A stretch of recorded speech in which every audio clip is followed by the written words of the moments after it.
So, a very special good morning to all of you present here, and welcome everybody with a new video. And today, our topic is present perfect tense. Well, students, well everybody, जैसे कि हम ये जानते हैं, जैसे कि हमने आपको पहले से बताया है कि चार तरह के टेंसेस बनते हैं अकॉर्डिंग टू वन टाइम, जैसे कि according to present time, past time and future time. और जैसे कि आज हमारा टॉपिक है प्रेजेंट परफेक्ट टेंस, और हमने अपने प्रीवियस वीडियोस में डिस्कस किया है present indefinite tense, present continuous tense. And सबसे पहले जो हमने वीडियो बनाई थी उसमें हमने आपको ये बताया था कि आखिरकार टेंसेस को डिस्ट्रीब्यूट कैसे किया जाता है और सेंटेंसेस को कैसे बनाया जाता है। तो वो जानने के लिए आपको हमारी पहली वीडियो देखनी होगी।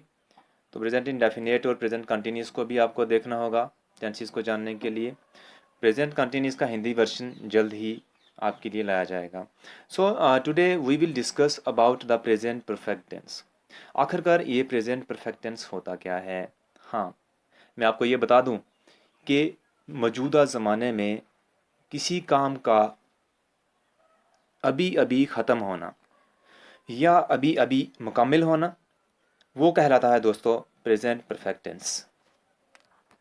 हाँ, हम एक और बात भी कह सकते हैं कि यहाँ पर कोई भी एक्शन जो कंप्लीट हुआ है अभी अभी मौजूदा या हाल में, ठीक है, तो उसको हम परफेक्ट कहेंगे और उसको हम प्रेजेंट परफेक्ट टेंस भी कह सकते हैं।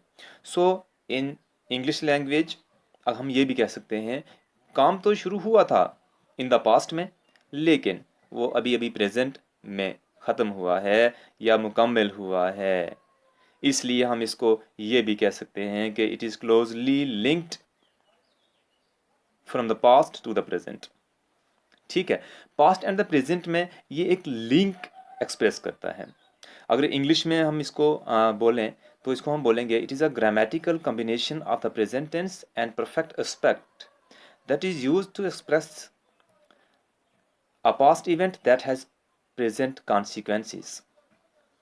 सो वेल गाइज, यहाँ पर ये ग्रामेटिकली कॉम्बिनेशन है प्रेजेंट टेंस का और परफेक्ट एस्पेक्ट का। जैसे कि मैंने आपको पहले बताया कि इन इंग्लिश ग्रामर में अगर हम प्रेजेंट परफेक्ट टेंस को आइडेंटिफाई करेंगे, अगर उसको जानेंगे, तो यहाँ पर ये शुरू तो हुआ था पास्ट में, लेकिन प्रेजेंट में भी इसके कुछ एस्पेक्ट्स हैं, क्योंकि प्रेजेंट में ये कंप्लीट होता है, इसलिए हम इसको परफेक्ट बोलते हैं। इसलिए ये इंग्लिश ग्रामर में इसका एक कॉम्बिनेशन है किसके साथ, प्रेजेंट टेंस और प्रेजेंट एस्पेक्ट के साथ, जो कि यूज्ड होता है एक पास्ट के साथ, एक पास्ट इवेंट के साथ दैट हैज़ प्रेजेंट कॉन्सिक्वेंसेस, जिसके मौजूदा हालात हैं।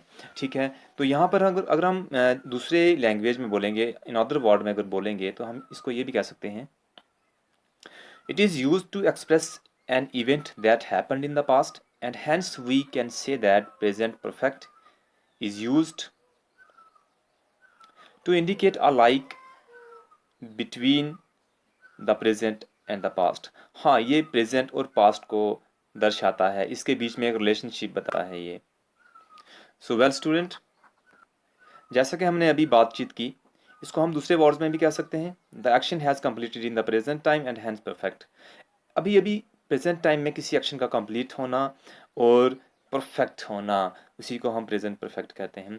So students, so everybody, there is one question arising in front of somebody के आखिरकार how to identify present perfect tense, how to make, how will we get the sentences of present perfect tense. So there is one resolution, there is one solution for everyone who would like to make sentences in order to present perfect tense. So यहाँ पर एक बात आपको मैं बता दूं कि has और have is used in order to make sentences। हाँ, अगर प्रेजेंट परफेक्ट टेंस के एफर्मेटिव की बात करें तो वहाँ पर हैज़ और हैव हमेशा लगाया जाता है। तो दोस्तों, जहाँ पर आपको हैज़ और हैव दिखे, आपको ये यकीनन रियलाइज करना है कि वो प्रेजेंट परफेक्ट टेंस है। और नेगेटिव में अगर हैज़ और हैव के साथ नॉट लगा दिया जाए तो वो नेगेटिव होगा किसका, प्रेजेंट परफेक्ट टेंस का। और इंट्रोगेटिव सेंटेंस की अगर बात करें, because these are the asking statements, these are the question arising statements, तो सबसे पहले सब्जेक्ट से पहले हमको लगाना होगा हैज़ या हैव।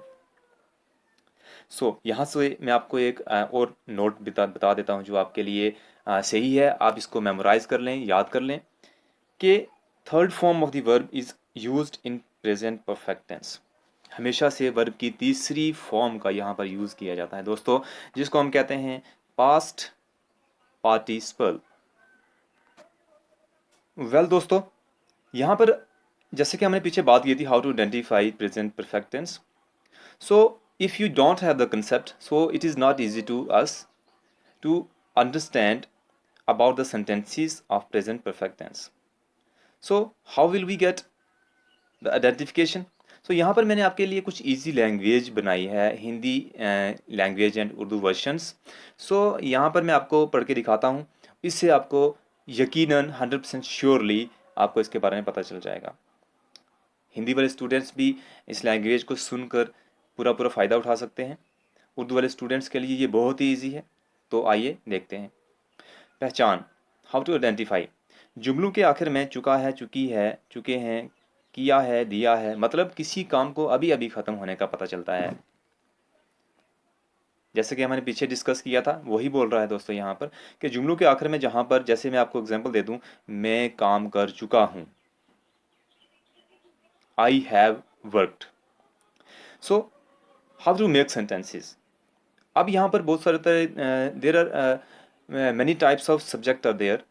सो सवाल ये उठता है कि where we use have and where we use has. ठीक है, तो यहाँ पर मैं आपको बता दूं कि आई वी यू दे और प्लूरल्स यानी जमा के साथ हैव लगाकर और ही शी इट और सिंगुलर यानी वाहिद के साथ हैज लगाकर वर्ब की थर्ड फॉर्म का यूज़ होता है। ठीक है दोस्तों, तो हमें ये कन्फ्यूजन बिल्कुल नहीं करनी है, क्योंकि आई वी यू दे और प्लूरल यानी जमा के साथ, प्लूरल नंबर्स के साथ हमको हैव लगाना है अक्सर, और बाकी ही शीट और सिंगुलर नंबर के साथ, सिंगुलर नंबर जैसे थर्ड पर्सन्स हो गए या सिंगुलर नंबर्स हो गए, उनके साथ हमने क्या लगाना है, हैज़। और इन सब के साथ हमने लगाना है थर्ड फॉर्म का यूज़। दोस्तों, यहाँ पर मैं आपको एक और चीज़ बता दूं कि नेगेटिव यानी इनको हम उर्दू में मनफी कहते हैं। नेगेटिव हिंदी स्टूडेंट्स के लिए मैं आपको बता दूं कि नेगेटिव जिसमें ना का जिक्र किया गया हो, जिसमें नेवर का, नॉट का, नन का जिक्र किया गया हो, उसको नेगेटिव कहते हैं। लेकिन यहाँ पर ऑफनली देखा गया है कि हैज़ और हैव के साथ नॉट का इस्तेमाल होता है। इंट्रोगेटिव में जुमलों के साथ सब्जेक्ट से पहले हैज़ और हैव का इस्तेमाल होता है, जैसे कि मैंने आपको पीछे इन इंग्लिश लैंग्वेज में बताया। Next come to the sentences. In order to make affirmative sentences, there is one rule according to present perfect tense. और इनको हम सादा जुमले भी बोलते हैं, मिसबती जुमले भी बोलते हैं।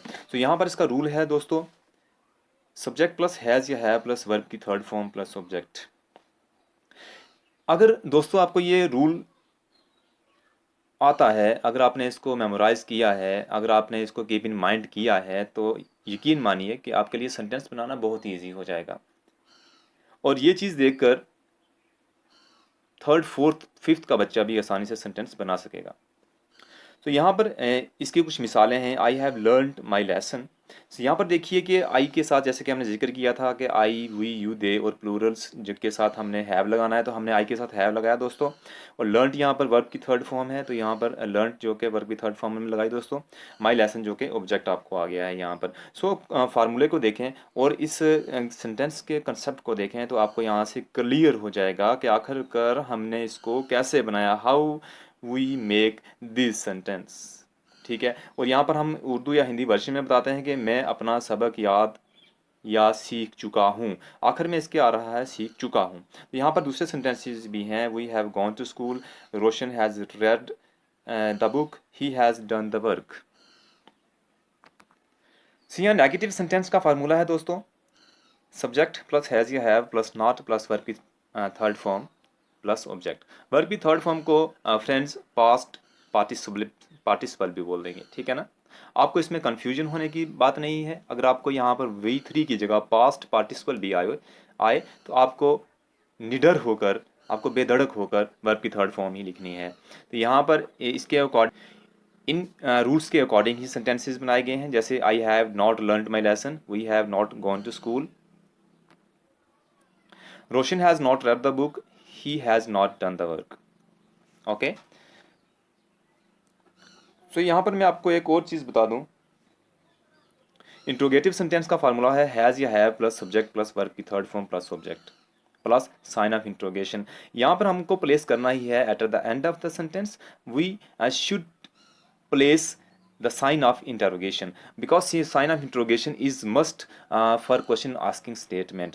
So आपको ये remember करना है, you should kept in your mind that at the end of the interrogative sentences or asking sentences or question or asking sentences you should place at the end of the sentence the sign of interrogation. So ये आपको लगाना ही लगाना है। Have I learned my lesson जिसकी example है has Raju read, have you eaten. तो यहाँ पर आपको मैं उर्दू में बता दूँ इसका, क्या मैं सबक याद कर चुका हूँ, क्या राजू पढ़ चुका है, क्या तुम खा चुके हो। So last one is sentence जो है आपका वो इंट्रोगेटिव नेगेटिव सेंटेंसेस से बिलोंग्स करता है जो कि according to present perfect tense का है। तो यहाँ पर रूल है इसका हैज़ और have plus subject plus not plus verb की third form plus subject plus sign of interrogation. यहाँ पर कुछ इसी एग्जांपल्स हैं। Have I not learned my lesson, क्या मैं अपना सबक याद नहीं कर चुका हूँ। हैज़ रोज़ी नॉट डन द वर्क, क्या रोज़ी काम मुकम्मल नहीं कर चुकी है। Have we not walked on road, क्या हम सड़क पर नहीं चल चुके हैं। सो वेल स्टूडेंट, आज का लेसन आपको कैसा लगा आप कमेंट के ज़रिए हमें बताएं। अगर यहाँ पर कुछ और हमें मॉडिफिकेशन करनी है तो आप कमेंट के ज़रिए हमें बताएंगे, तो हम इंशाल्लाह उसकी मॉडिफिकेशन करेंगे। आपको अपनी ऑनलाइन क्लासेस रोज़ ही लगानी है, ये आपको होमवर्क के लिए काम दिया गया है, आपको इसको याद करना है। Like the video, share the video, subscribe the video and press the bell icon for latest update. आपको जो आपका प्रेजेंट कंटिन्यूस टेंस है जो आपको इंग्लिश वर्जन में दिया गया था, तो आप